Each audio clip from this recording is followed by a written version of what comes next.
Hello दोस्तों, welcome to ICM channel. सो आज हमसे डिस्कस करने वाले हैं बजाज फिनसर्व के बारे में। तो ये डिस्कस करेंगे, लेकिन उससे पहले इस चैनल को सब्सक्राइब कर सकते हो और इस वीडियो को लाइक कर देना यदि आपको ये वीडियो पसंद आए। तो चलो डिस्कस करते हैं बजाज फिनसर्व के बारे में। देखो, एक चीज़ यदि आप गौर करोगे तो बजाज फिनसर्व का जो लेवल है ना, वो 1300 से लेकर, ठीक है 1330 बोल दो, 1330 से लेकर लगभग आपका 1430 तक ही इसका प्राइस चलते हुए दिखाई दे रहा है। यानी कि एक साइडवेज मार्केट है। लेकिन बहुत से लोग यहाँ पे अब जो ये गौर नहीं कर रहे हो कि मार्केट का भी क्या प्रेशर है। जैसे आप जानते हो कि बजाज फिनसर्व जो है ऑलमोस्ट है 1% आपको वेटेज रखता है, और नहीं तो कभी कभी आपको 0.9 भी चला जाता है, तो कभी कभी आपको 0.9 से नीचे भी चला जाता है। तो ये एक निफ्टी 50 का स्टॉक है। तो सबसे पहले तो यहाँ पे डर आप हटाओ। बहुत से लोग यहाँ पे डर रहे होंगे, ठीक है, और ऐसा नहीं है। देखो बहुत से लोग डरते भी हैं, तो बहुत से लोग पेशेंस भी रखते हैं। अब बहुत से लोग आपको ये भी सोचते हैं कि अरे चलो इसका जितना लेवल नीचे आएगा उतना हमसे बाई करेंगे। एक चीज़ आप यहाँ पे समझ लो कि एक अच्छे स्टॉक को आप हर गिरावट में आपको जो है कम से कम 1 पीस 2 पीस करके बाई करो, जिससे आपका पोर्टफोलियो यहाँ पे स्ट्रांग होगा। देखो, कोई भी यहाँ पे गिरावट एक शॉर्ट टर्म का ही गिरावट है। यदि कंपनी का आपका फंडामेंटल जब सही होगा ना, तो फिर आप आराम से होल्ड करके चलो। शॉर्ट टर्म का ही वो गिरावट देखने को मिलता है, और इसी में बहुत से लोग यहाँ पे क्या करते हैं, सेल कर देते हैं, नहीं तो यहाँ पे आपका प्रॉफिट बुक कर लेते हैं, और वो जो लॉन्ग टर्म में जो पैसा बन सकता था उससे वो दूर हो जाते हैं। ठीक है, तो चलो वो सब छोड़ो, पहले हम सब यहाँ पे चेक करेंगे कि अपना निफ्टी 50 का मार्केट कैसा है। क्योंकि आप जान रहे हो कि कल जो है डाउ जोन्स में 1.5% से ज़्यादा का जो गिरावट देखने को मिला है। जानते हो वजह क्या, आपका इन्फ्लेशन। और वहाँ पे क्या हो रहा है ना, चलो मैं आपको सही से बता देता हूँ, और इससे भी आपका ताल्लुक है, और इसीलिए मैं आपको बता रहा हूँ। तो देख लो पहले कि डाउ जोन्स जो है लगभग आपका 1% में, लगभग 1% गिरकर आपका बंद होते हुए दिखाई दिया। लेकिन ऐसे आपका जो कमजोरी है वो लगभग 500 पॉइंट तक भी जाते हुए दिखाई दिया था। अब मैं बता दूं कि यहाँ पे तो इन्फ्लेशन है। अब यदि आपको इन्फ्लेशन से बचना है तो फिर आपको क्या करना पड़ेगा, बचत करना पड़ेगा। यानी कि इन्फ्लेशन का मतलब ही आपको सेविंग है। ठीक है, यहाँ पे फेड नहीं चाहता कि जो लोग यहाँ पे खर्च करेंगे तो आपका इन्फ्लेशन बढ़ेगा। और आपका यहाँ पे हुआ क्या अमेरिका में ना, कि 3000 लोगों को और जो है जॉब मिल गया है। अब यदि आप एक पॉइंट से देखोगे तो जॉब मिलना तो यहाँ पे सही है, लेकिन यदि आप फेड के तौर पे देखोगे तो फेड का मतलब ये है कि जैसे मान लो जॉब लग गया है 3000 लोगों को, तो फिर 3000 लोग क्या करेंगे कि एक जैसे कि मान लो जिसे उनको कुछ कार खरीदना है तो फिर कार बाई कर सकते हैं, ये सोच करके कि चलो अब मेरा जॉब लग गया है तो हमसे उसके पैसे से हमसे यहाँ पे आपको EMI भर लेंगे। तो फिर यानी क्या समझ रहे हो, खर्च बढ़ जाएगा। तो वही चीज़ देखने को मिल रहा है। और जानते हो कि जब डाउ जोन्स में जब कमजोरी आएगा तो भारतीय मार्केट में कमजोरी देखने को मिलेगा। लेकिन अब पहले से तो भारतीय मार्केट है नहीं अब, इसलिए क्योंकि देखो यहाँ पे इकोनॉमी में जो है भारतीय मार्केट लगातार जो लगातार गेन करते हुए दिखाई दे रहा है। और साथ साथ अभी निफ्टी 50 में भी कमजोरी है। देख सकते हो कि आपका 17,500 के नीचे आपको ये जो निफ्टी 50 इंडेक्स है वो आपका फिसल चुका है।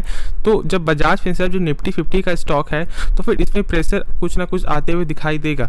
अब यदि हम सब यहाँ पे चेक करेंगे कंपनी का फाइनेंशियल डाटा तो एक बेहतरीन देखने को मिलता है। लेकिन उससे पहले हमसे क्या चेक करेंगे यहाँ पे आपका, वो है आपका डिलीवरी। और जो डिलीवरी है ना, वो देखकर आपको बहुत आश्चर्य होगा, मैं आपको दिखाता भी हूँ। तो आप देख सकते हो कि मात्र लगभग 18.5% का ही आपका यहाँ पे जो डिलीवरी देखने को मिल रहा है। अब बहुत से लोग यहाँ पे डर रहे होंगे, तो बहुत से लोग यहाँ पे पेशेंस रख रहे होंगे। अब मैं बता दूं कि देखो ब्रोकर भी यहाँ पे आपको बुल्ली से नजर आ रहे हैं, और मैंने बहुत सारे वीडियो मैंने आपको बताया हुआ है। अब क्या है कि जैसे कि देख लो ICICI डायरेक्ट ने जो टारगेट दिया था वो था आपका 1625 का। साथ साथ आपका जो है यहाँ पे शेयर खान ने जो टारगेट दिया था वो था आपका 1650 का। तो ये सब आपको लेवल आते हुए दिखाई दे रहा है। लेकिन देखो हम सब यहाँ पे ब्रोकर के कहने पे स्टॉक को बाय या सेल नहीं करना चाहते और ना करेंगे। तो खुद से एक बार इसके बारे में आपको जानना है, और आपको समझ में तब आएगा जब इसके बारे में नॉलेज होगा।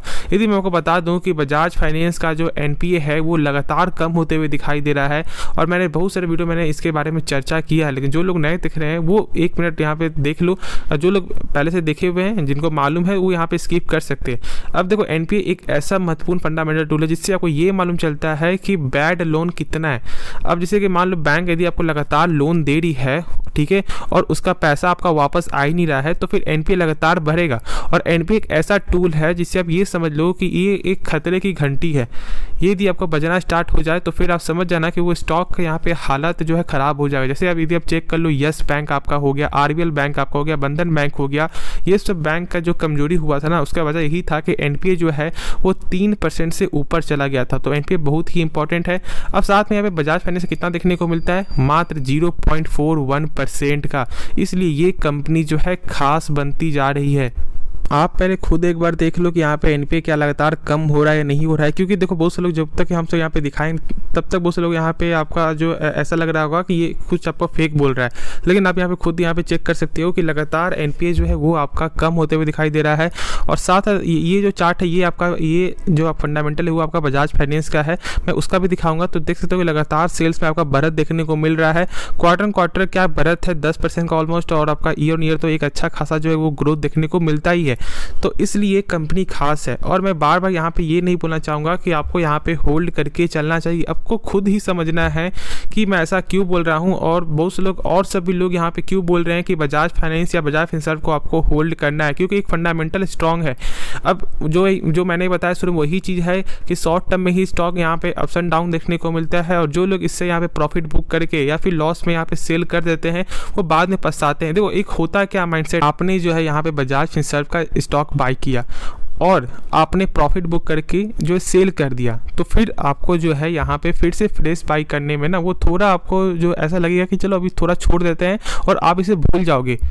अक्सर मैंने देखा है और अक्सर लोग करते भी हैं। तो मैं ये नहीं चाहता कि आप एक अच्छे स्टॉक को सेल करो, थोड़ा सा सब्र रखो, टाइम लग सकता है, या फिर ऐसा हो सकता है कि शायद स्टॉक यहाँ से 1200 में आ जाए, लेकिन जो लोग पेशेंस रखेंगे और जो लोग यहाँ पे लगातार आपको ऐड करते रहेंगे उन्हीं का पैसा बनेगा। बाकी सारे लोग यहाँ पे शॉर्ट टर्म में ही यहाँ पे 2000, 10,000, 5,000 के चक्कर में वो यहाँ पे निकल जाएंगे। तो आपको ऐसा नहीं सोचना है। यदि आपका for the long term purpose से आप कम से कम 5 साल भी आप होल्ड करके चल सकते हो, तो फिर आपको ये समझना है कि एक अच्छा मौका है, जितना कम प्राइस में स्टॉक मिलेगा उतना ही आप यहाँ पे होल्ड करके चलोगे तो आपका ज़्यादा प्रॉफिट देखने को मिलेगा। ठीक है, तो ये चीज़ को जरूर आपको ध्यान रखना है। अब जो है मैंने यहाँ पे एक चीज़ आपको हमेशा बताया है कि आप कम से कम ये चेक करो कि क्या इस कंपनी का जो है फ्यूचर में ग्रोथ है या फिर नहीं है। तो देखो आप जानते हो कि लोन तो कभी यहाँ पे ख़त्म होगा नहीं। देखो यहाँ पे कितने भी अमीर लोग हो जाए, ठीक है, लेकिन लोन कभी बंद नहीं होगा। लोन एक ऐसा चीज़ है जो अमीर भी लेते हैं और गरीब भी लेते हैं। तो इसलिए जो यहाँ पे मुझे ऐसा लगता है कि कभी यहाँ जो लोन आपका बंद होने वाला है नहीं, तो आप बजाज फाइनेंस के साथ यहाँ पे एसी चाहिए। ठीक है, तो वो फिर यहाँ पे क्या करेंगे कि मान लो जैसे उनके पास पैसा जो है आपका 40,000 तो है, लेकिन वो चाहते नहीं है कि एक बार में पूरा पैसा उनका जाए। तो एक माइंडसेट ही ऐसा होता है कि यहाँ पे कुछ सामान आ भी जाए लेकिन कुछ यहाँ पता भी नहीं चले कि कुछ पैसा कहाँ से गया है, तो फिर वो यहाँ पे फाइनेंस करवाते हैं। और मेरे हिसाब से फाइनेंस का कभी काम यहाँ पे बंद नहीं होगा। और यदि आपका बजाज फिनसर्व आपका बजाज फाइनेंस यदि लगातार एनपीए यदि कम होते हुए दिखाई देगा ना, तो फिर वो स्टॉक में तेजी आएगा ही और आपको होल्ड करके चलना है। मैं होल्ड का शब्द इसलिए यहाँ पे लगा रहा हूँ क्योंकि बहुत से लोग यहाँ पे डर रहे हैं, क्योंकि बहुत से लोग यहाँ पे इतना कमेंट आ रहा है कि सर मैंने यहाँ पे बाय किया 1800 के प्राइस पे, कब ये स्टॉक ऊपर जाएगा, कब ये स्टॉक इतना आपको लेवल पे आते हुए दिखाई देगा। तो यहाँ पे ये तो कोई नहीं जानता कि कब ये स्टॉक आगे बढ़ेगा या कब ये स्टॉक नीचे जाएगा, लेकिन हम सब आपको एक ही चीज आपको चेक कर सकते हैं और वो है इस कंपनी का फंडामेंटल, जो मैंने बहुत सारे वीडियो मैंने आपके साथ यहाँ पे बताया हुआ है। ठीक है, जैसे कि इस कंपनी का आरओसी यदि चेक करोगे बहुत ही बेहतरीन आरओसी देखने को मिलता है। ठीक है, प्लस यहाँ पे इसका यदि चेक करोगे लगातार सेल्स में ग्रोथ है। आरओसी थोड़ा यहाँ पे सही ठीक ठाक है, नहीं आपका 12% का, यानी कि आपको ये समझो आरओसी का मतलब कि कंपनी थी मान लो अपने पर जो 100 रुपया लगा रही है तो उसका वही 100 रुपया 1 साल बाद कितना रुपया जो है बन जाता है, तो उसी को हमसे बोलते हैं आरओसी।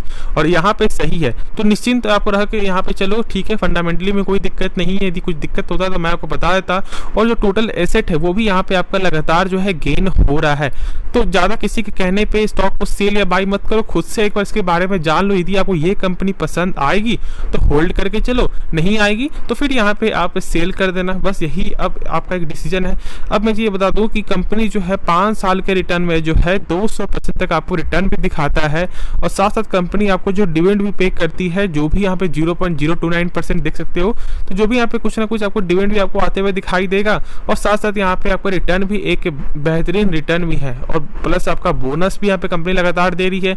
जैसे कि आप चेक कर लो बजाज फाइनेंस लगभग जो है 2016 में जब कंपनी ने आपको यहाँ बोनस दिया था तो उस समय प्राइस जो 10,000 से घटकर आपका आ चुका था 1,000। ठीक है, और 1,000 से घटकर आपका 800 तक आ चुका था। और बहुत से लोग क्या बोल रहे थे कि अब ये स्टॉक ऊपर नहीं जाएगा।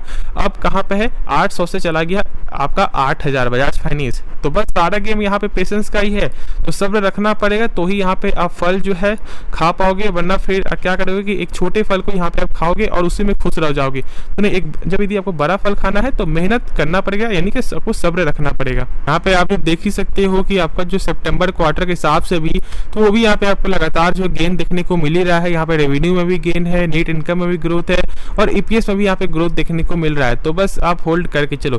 तो इस वीडियो को अंत करते हैं, लेकिन उससे पहले इस चैनल को सब्सक्राइब कर सकते हो और इस वीडियो को लाइक कर देना यदि आपको कुछ भी समझ में आए। तो चलो मिलते हैं नेक्स्ट वीडियो में, तो तब तक के लिए धन्यवाद।